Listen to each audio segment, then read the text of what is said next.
po. It's showtime!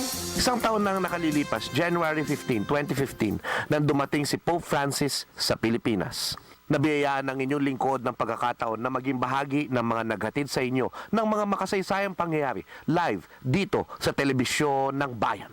Sa ikalawang araw ng kanyang pagbisita, tumungo si Pope Francis sa palasyo ng Malacanang at binigyan siya ng estado ng parangal bilang pinuno ng lungsod ng Vatikano, ang pinakamaliit na bansa sa daigdig.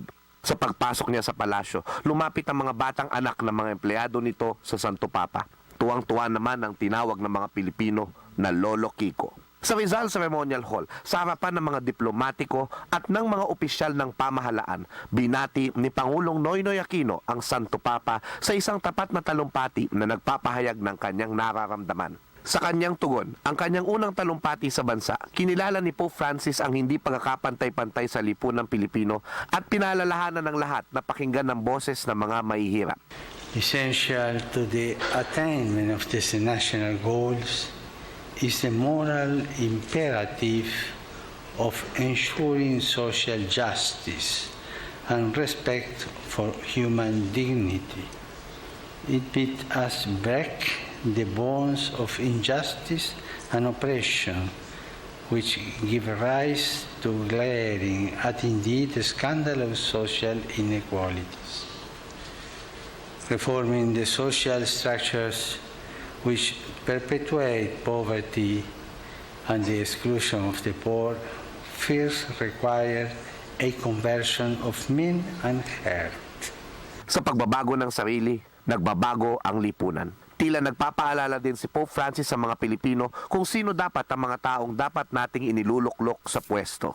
As many voices in your nation have pointed out, it is now more than ever necessary that political leaders be outstanding for the honesty, integrity, and commitment to the common good. Pagkatapos noon, tumungo si Pope Francis sa Katedral ng Maynila para sa isang misa para sa mga relihiyoso. Do you love me? Then, thank you very much.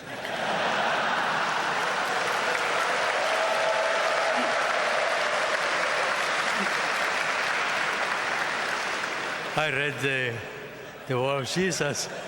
Dahil hindi gaanong bihasa sa wikang Ingles ang Santo Papa, mas maiintindihan natin ang talim at kapangyarihan ng mensahe niya para sa bansa sa kanyang homilya kung babasahin natin itong mabuti. But the gospel is also a summons to conversion, to examination of conscience, as individuals and as a people. As the bishops of the Philippines have rightly taught, the Church in the Philippines is called to acknowledge and combat the cause of the deeply rooted inequality and injustice which mar the face of Filipino society, plainly contradicting the teachings of Christ. Para sa mga kaparian, ito ang kanyang mensahe. Only by becoming poor ourselves, by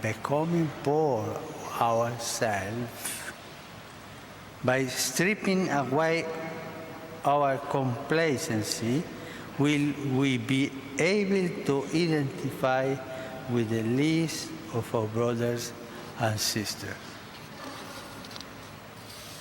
We will see things in a new light and thus respond with honesty, integrity to the challenge of proclaiming the radicalism of the gospel in a society which has grown comfortable with a social exclusion, polarization, a scandalous inequality. Matapos ng misa, lingid sa kaalaman ng mga nakararami, dinala ni Archbishop Luis Cardinal Tagle ang Santo Papa sa gilid ng katedral sa isang bahay ampunan sa tabi nito, ang tulay ng kabataan.